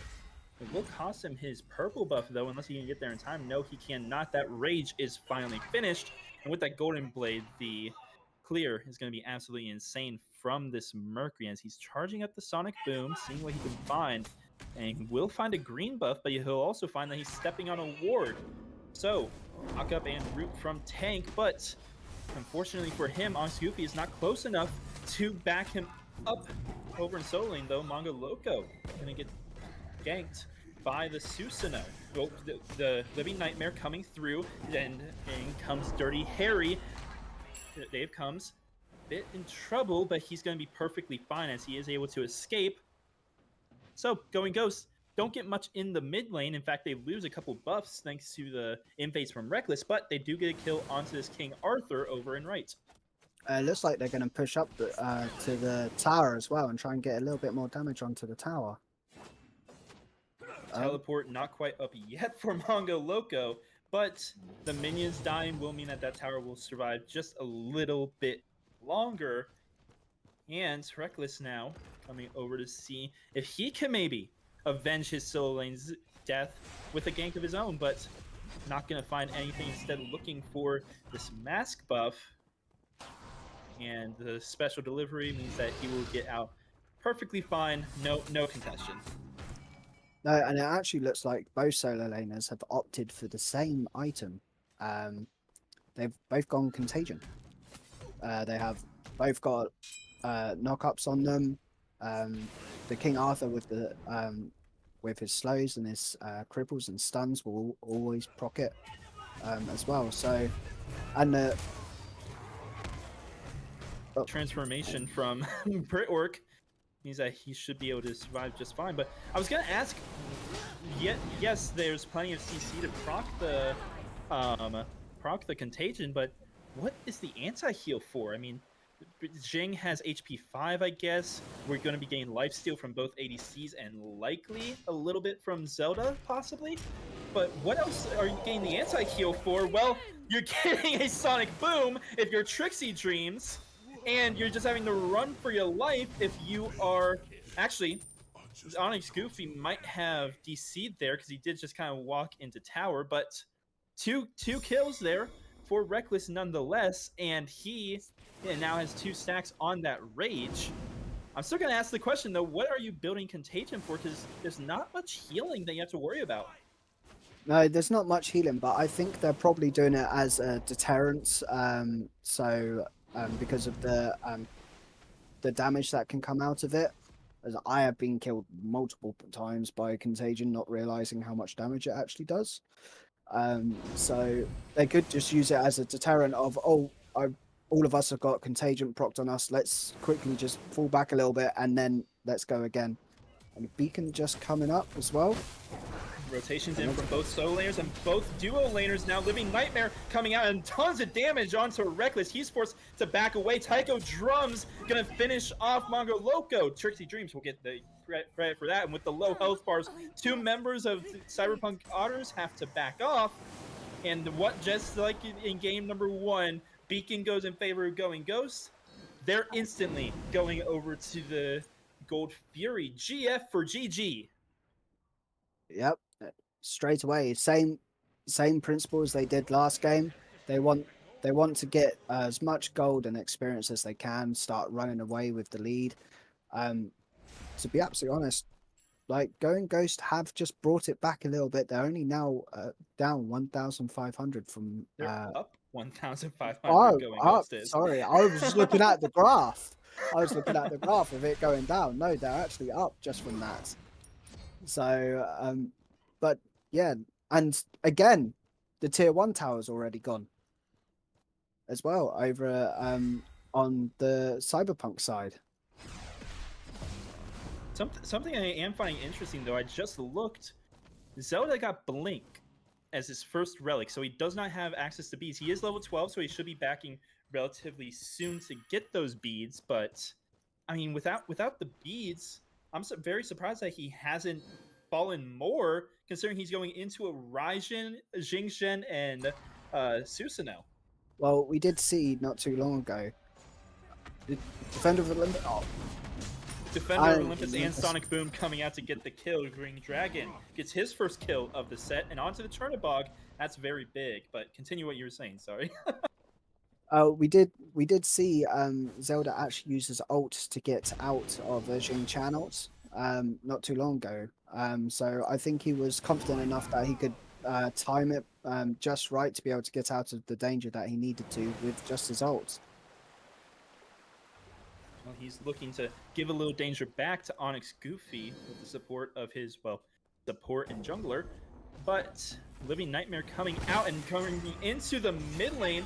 Gonna get a nice root onto the Athena, but he takes a lot of damage in turn himself. Crushing Wave is down, but he has the beads this time, and he is able to escape. Now taunt in from Devo comes, but look at the ultimate and the rotation in from the Kukulin on Goofy. Gets credit for the kill. Xingchen extremely on the back, has to leave, but Brit Orc gets with the double kill, picking up Zelda and Ox Goofy getting another kill of his own. So 3 for none here in the mid lane. That fight was looking so good early on for Cyberpunk Otters, but they're going to lose 3. They're going to lose this tower as well, and they're likely going to lose the Pyromancer. So despite that fight looking favorable at the beginning, once again, Going Ghost just showing that their team fights just look a little bit better than Cyberpunk's. Yep, I would definitely have to agree with that. It's like I said at the beginning, the backline of the Going Ghost squad is scary, not only because they have the damage to be able to put out, but being able to just peel for each other as well.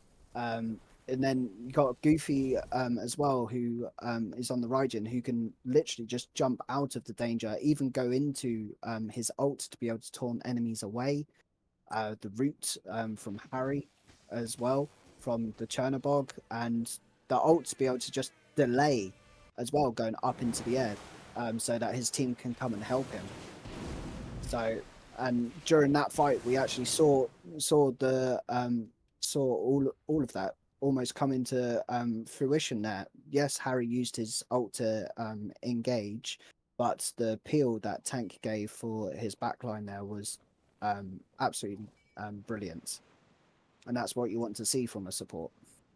Malice Deathbringer online for this Mercury, so he's going to be swinging even harder, but not a whole lot of power coming out of Reckless on this Mercury. So how are you feeling about this build from Reckless? Do you think that he should have gone the Deathbringer earlier, or should he gone something like Serrated or Hydras to get a bit more power online before he gets this Deathbringer? You see, I myself, I would have gone Bloodforge, where the Deathbringer is, and then got Deathbringer, because then I've got the power to back up that Deathbringer.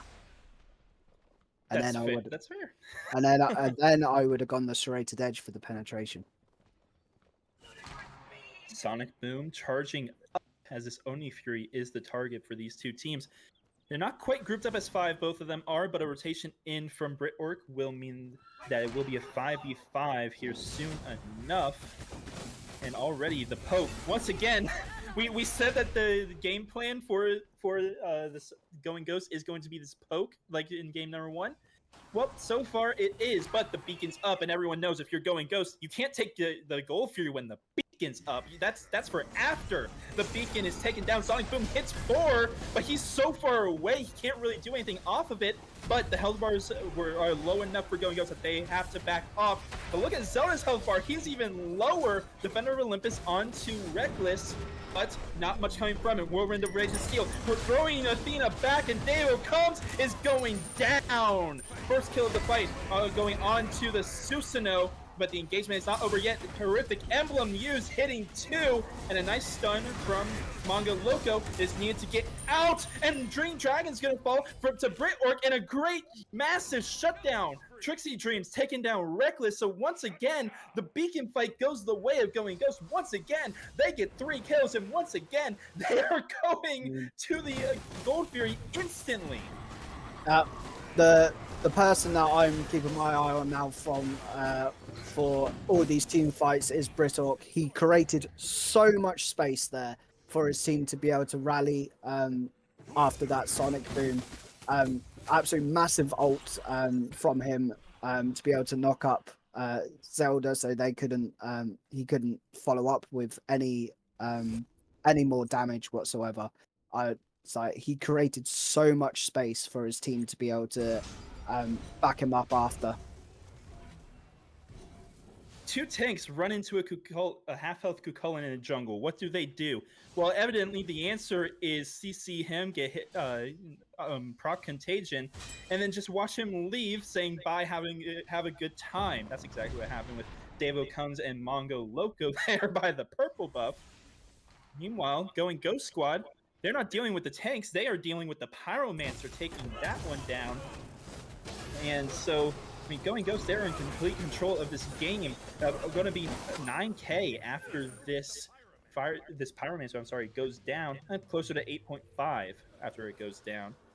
And with Oni minions pushing up all 3 lanes, I mean, Going Ghost, if you're Cyberpunk, where are you expecting them to falter, or where can you exploit what they're doing? I'm expecting the Cyberpunks to recognise that they're overextending a little bit in every team's fight. Brit Orc, for example, like I said, created a lot of space last team fight, but he was on his own. If they would all turn around onto Brit Orc there, that team fight would have gone to the Cyberpunks way. It's because Brit Orc is literally creating all the space, and it looks like they want to try and get this fire giant started. Maybe it might be. No, they were just dewarding. They were putting a sentry down, and because Brit Orc was transformed, the 2 procs is activated automatically. I'm sorry, and that was hitting the fire giant because the war was so close to it. So he started fire giant, but no real damage dealers were there to try and take it. It is the only objective that is up right now, so you never know. But look at where Cyberpunk is. No one is looking at towards the fire giant when they know that Chernobog and Susanoo are on that side of the map. In fact, Susanoo is going to get caught out by Mongo Loco and Green Dragon, but only take about 90% of his health, because once again, those are tanks that they're running into. I don't think he's worried about those 2. I think he's more worried about could possibly be behind them. I have to call it out, though. Zelda on this Hebo, he's done really good things, but being 2 levels down, I mean, the Cyberpunks need to get this Hebo farm, because The Yeah. Raijin's just making a much bigger impact than him because of the level deficit. No, that is very true, and also Hebo is fourth in the damage for his team. The King Arthur is out damaging him, and obviously the Mercury is out damaging him, and the Heimdall is damaging him. He's not really getting the damage that you would expect from a Hebo out. I think it's just because he's getting focused in these fights and has to pull back straight away, which Going Ghost are doing a very good job of locking this Hebo down. I have to ask. Currently, Green Dragon only has 20% pen between the Heartseeker and the Crusher. Do you think the lack of a traditional mage, as a bit of poke onto Devo comes out, do you think the lack of having a traditional hunter, with Shred is hurting the Cyberpunk's ability to handle Brit Orc a bit? I would definitely agree with that. Not being able to like shred his protections with like a Exi, for example, an Executioner. You'd be able to blow him up with even Dominance, for example, as well. If Brit Orc goes onto the backline, his protections won't be there. And they're starting up Fire Giants here. Well, they know 3 members are on the left side of the map. Unfortunately, Living Nightmare is a thing. Going Ghost kind of breaking their identity a bit. Going for the Gold Fury before the beacon spawns, but hey, nobody is perfect. Gold Fury, though, going the way of Going Ghost, that brings their lead up to about 9k now. And now the beacon will just make it even bigger. But we gotta give a shout out to these jungles, right? 5-1-1 and 5-1-4 respectively. I mean, these junglers have been making the impact we've been wanting to see them make, and they're doing it pretty much in the same way. That Trixie Dreams finally coming online with this Susanoo, who is traditionally, I call him the Scylla of the jungle. Actually, no, I call Kali the Scylla of the jungle. I call Susanoo more the Yu Huang of the jungle. Did pretty good early, falls off a little bit late game or mid game, but then once he gets that 3rd item online, just becomes an absolute monster. And that's where Trixie Dreams is now. And then Mercury. I mean, what is there to say about Reckless's Mercury? He's been active since minute 1. And it's what you want to see from a Mercury. Yeah, exactly. It is. It's you get active straight away, get your rage online, get rage stacked as quickly as you possibly can. Unfortunately, he only has 3 stacks on rage.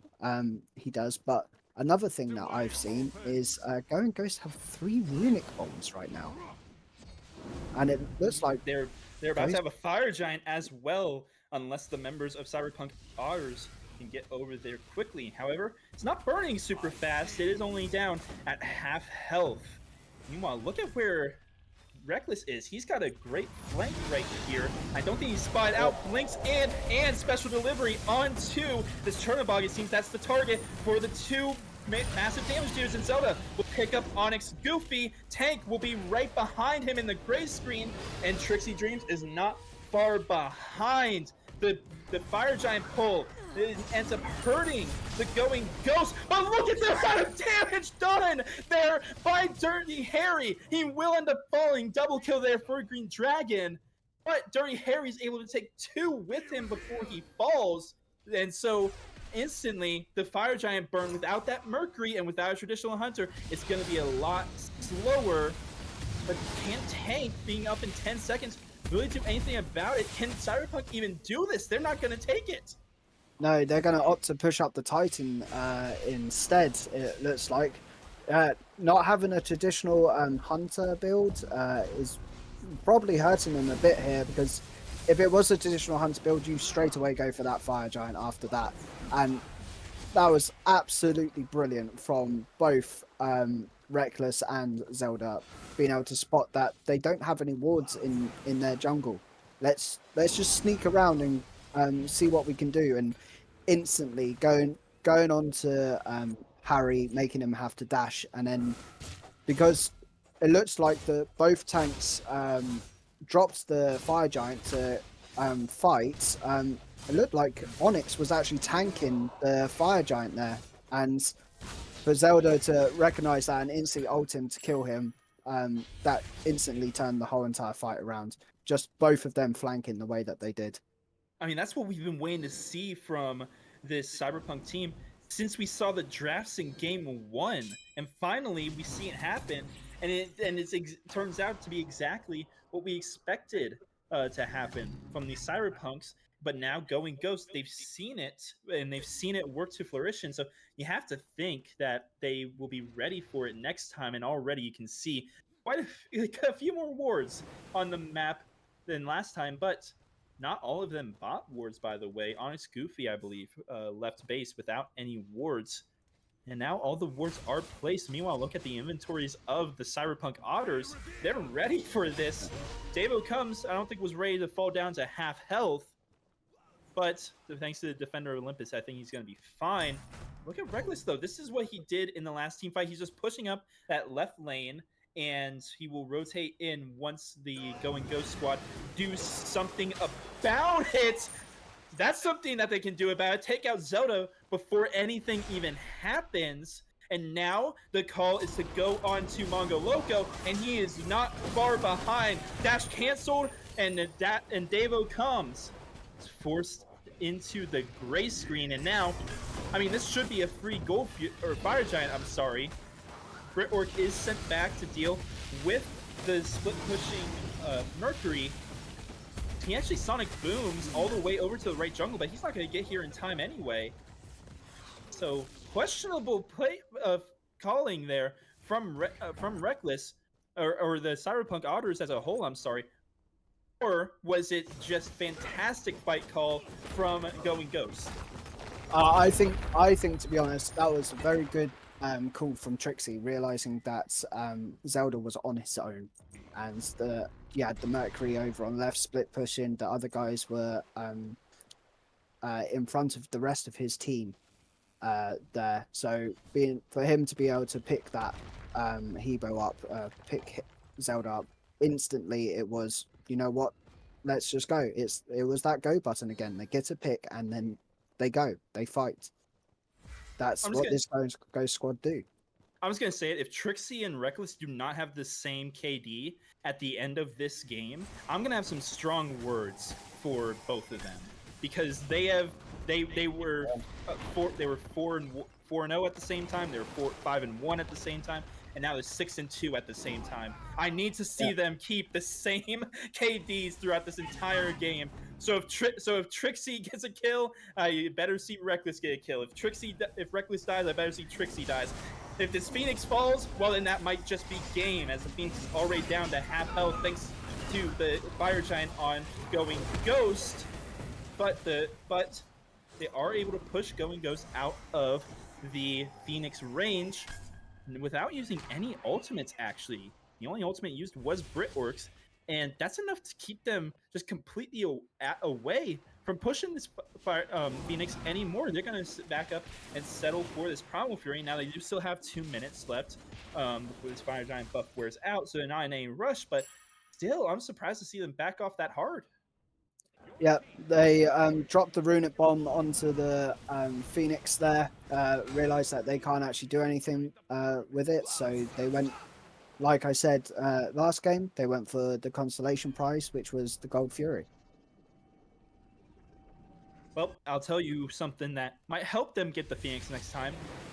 Onyx Goofy just backed and bought an entire Soul Reaver. If that's going to do a lot of damage to Mongo Loco, and especially Dave Combs, who has been the one getting hit by the Onyx Goofy before the fight even starts a lot of the time. No.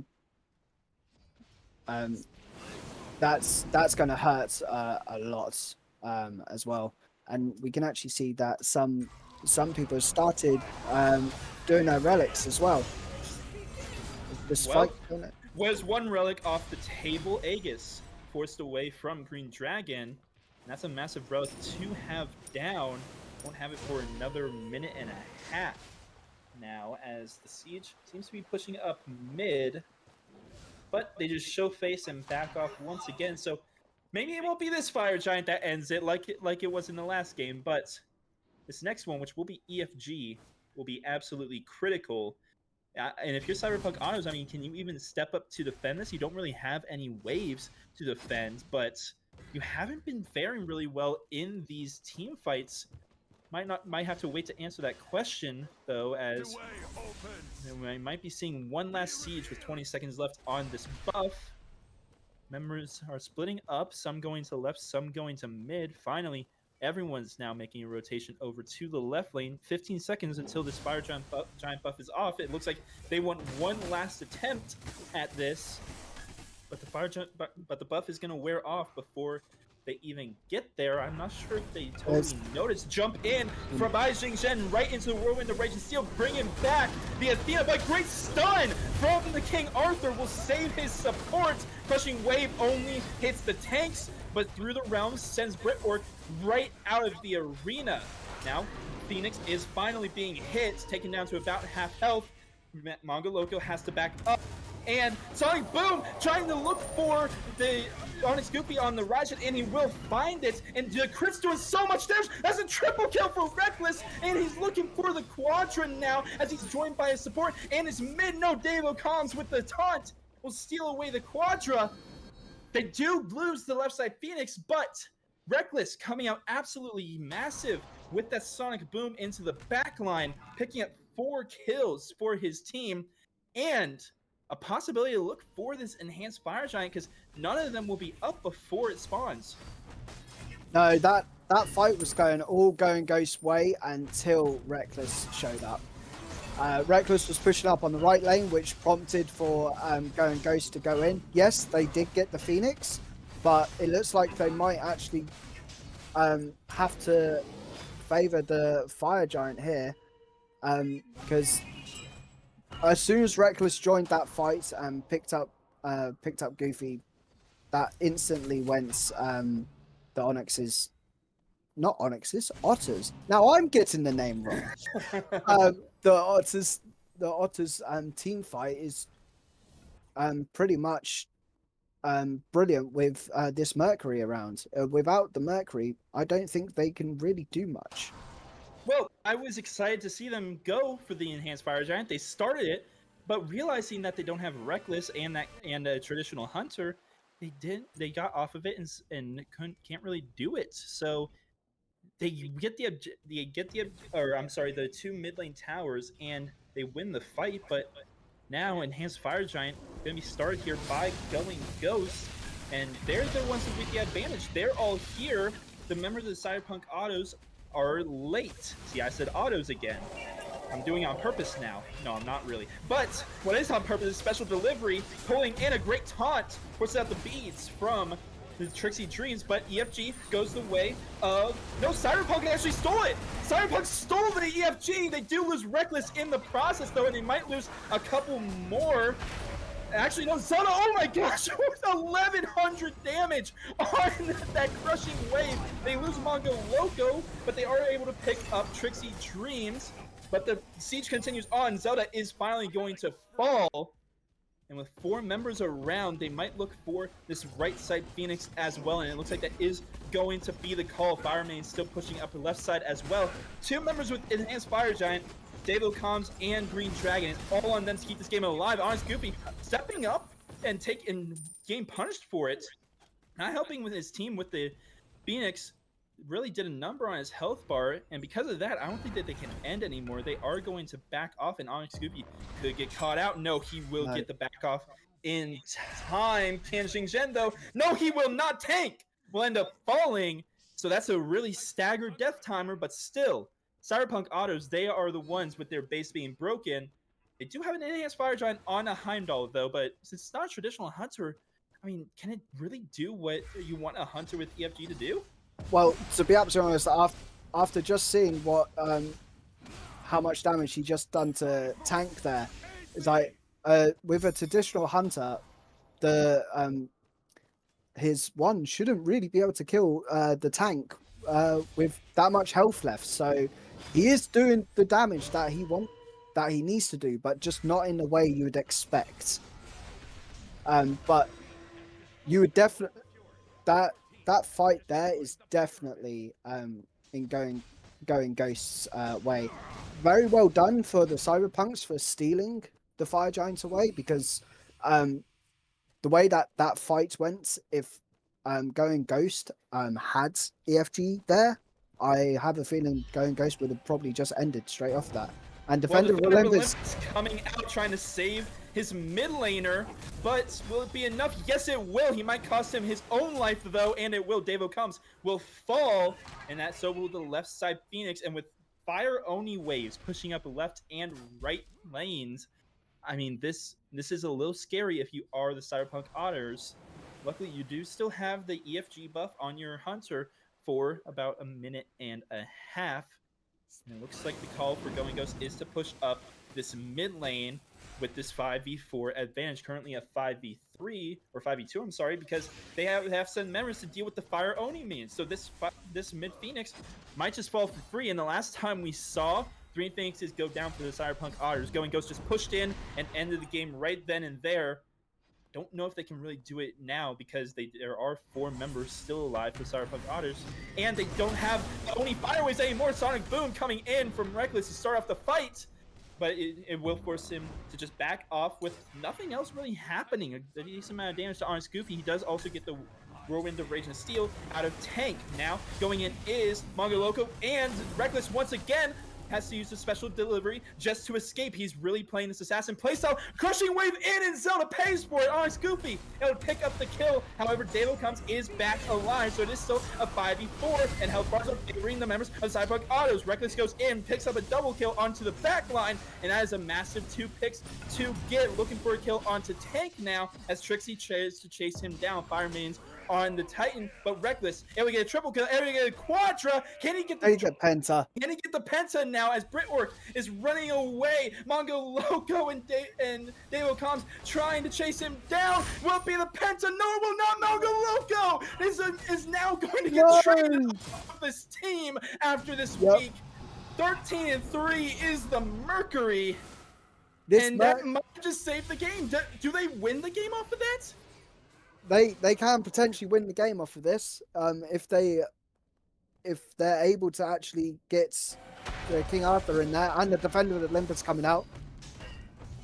They've got the 15 seconds on the Raijin though, and this Phoenix is not burning quite as fast as I think they would have liked. Raijin's going to be up by the time they get into the Titan room. Sonic Boom charging though, and in goes Reckless. He is looking to hit take this Titan down, but he's taking so much damage. But up comes Honest Goofy and Dirty Harry rejoining the fight. Is the Hunter for Cyberpunk Otters, but can't really do much. Downfall of Loco and Living Nightmare. Oh, I didn't realize Living Nightmare's going for the end. Harry, I teleporting to Zelda with the Living Nightmare with the help of the fire minions. He's able to get to finish off this game, and in 40 minutes, Going Ghost. Can we even consider that a backdoor? I'm going to consider it a backdoor. They backdoor to the Titan to win this set 2-0. And week 1 goes in favor of Going Ghost. They advance to 1-0 on the season. Cyberpunk Otters, they are 0-1. Yeah, that was great from Harry to realize that the Titan was so low. If he just TP'd because Zelda was there, he was able to TP to that Titan and be able to finish it off. It's like, we call them Winions for a reason. We do. And having 3 Phoenixes down and having to have someone stay back while you want to push up. Unfortunately, if you've got a Chernabog on the opposite team, there is always that possibility of happening of what we just saw. But the amount of damage that is coming out, Britork with 28,000. I told you this guy was getting in there and creating so much disruption and space, and even the player damage numbers even says that he was as well. Yeah, I mean, you already gave props to him, but I'm going to give props still. Dirty Harry, when I saw him go up in the Living Nightmare, I thought he was going to go and try and get the kill onto Reckless or onto Green Dragon, both of which were below 25% health. It didn't even cross my mind that Zelda was clearing fire minions in the base, and he could just go in and end it. He almost didn't. he got out with a sliver of health in that fight. 5-5 and 11 on the Chernobog, 6-6-8 on the Ryzen. Those were the two that we were looking at in picks and bans, and evidently they went even, so they were the targets of the members of the But Cyberpunk Otters as well, but they did their jobs nonetheless. And of course, Trixie Dream 7-4-10 with 28k damage. This entirety of Going Ghost just looked phenomenal. but I have to give a massive shout out to Reckless on this Mercury. The amount of times that he actually saved the game, that even almost getting a pentakill as well. There will be strong words going on between him and Mojin. Yeah, Mongo Loco. Mongo. Hey! Uh, You gotta give him some slack. That was his one and only kill on the game. He didn't want to go 0-6, but or I guess at the time it would have been 0-5. But I mean, I completely agree. Reckless. We talked about the hyper carry potential of this Mercury. He absolutely showed it. And I mean, Green Dragon. I was questioning the ability based Heimdallr, and at times there were definitely times where a traditional hunter build would have certainly helped his team. But I mean, 25k damage, 418. It speaks for itself. I could see Green Dragon if they drafted a little bit better around an ability based I, Heimdallr. Green yeah. Dragon with this kind of performance, I can see it working really well for them. Yeah, I think their thought process was let's go ability based here because we have a Mercury. We don't really need a traditional hunter because we have the Mercury. You can tower shred as Mercury, you can objective shred as Mercury, you can shred the gods as Mercury, as we saw. You can shred the whole entire enemy team, as we saw Reckless putting on an absolute clinic there um, with the Mercury. Is definitely one thing to watch out for from now on. Is him on this Merc. Absolutely. 13-3-7 speaks for itself. Insane game there from Reckless from minute one. Don't forget, 1.5 minutes in, he got the first blood. And it just went on from there. But that's not how the cookie crumbled in the end. Going Ghost, they do get the win and will advance to 1-0. And that'll do it for us here in game number one today. But yes, that is set one number one. I'm sorry, not game number one, set number one, because we have two more Merlin division right after this and then Arthur division later on. So don't go anywhere, as Camelot Smite League will be right back. But for us, that will be the end. My name is Raptor. Joining me is Speedy Pico. And then on the camera is the wonderful King Balrus. And we will see you next time.